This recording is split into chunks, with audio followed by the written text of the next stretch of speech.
Our top story this hour, they voted Obama in for a change to George Bush's wars.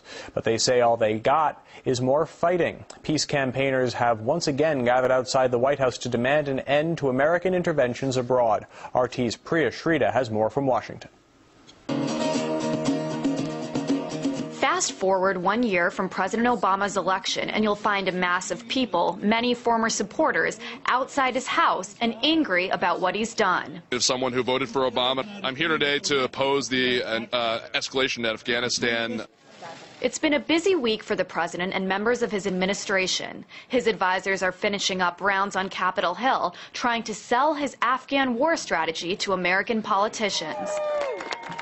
But as someone who served in Afghanistan, Matthis Chrioux says President Obama has it all wrong. Just because we have a black president doesn't mean we can't have a racist war. The arguments that Obama is making to sustain the occupation of Afghanistan are very similar, in fact, to those arguments made by white slaveholders in the 1800s trying to justify the continuation of slavery. These activists say 30,000 more troops will only make things worse in Afghanistan. Just days after President Obama accepted his Nobel Peace Prize, these guys have gathered here today to say that it's time for him to start advocating peace, not war. It's a prize that they believe President Obama does not deserve. Even in this crowd, people who voted for him, who thought that they were voting for peace, and they're disappointed that we don't have peace.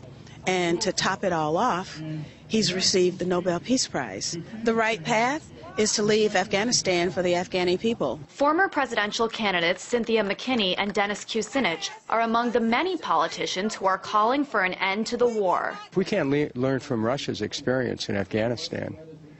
Russia is a very powerful nation, yet it understood there are limitations to the use of power. The United States will learn that lesson in Afghanistan, but it will be at the cost of the deaths of a lot of innocent people, the deaths of our soldiers, and great financial expense. And that financial expense is what's worrying American taxpayers, too. I believe that the billions of dollars that are being spent on Afghanistan should be spent on the U.S. right now. We have, very high unemployment. We need jobs. People like me are in thousands of dollars of debt for going to college. And I think that the military-industrial complex, all this spending is very wasteful. Waste that these Americans won't stand for. Matthis Chrioux, RT, Washington, D.C.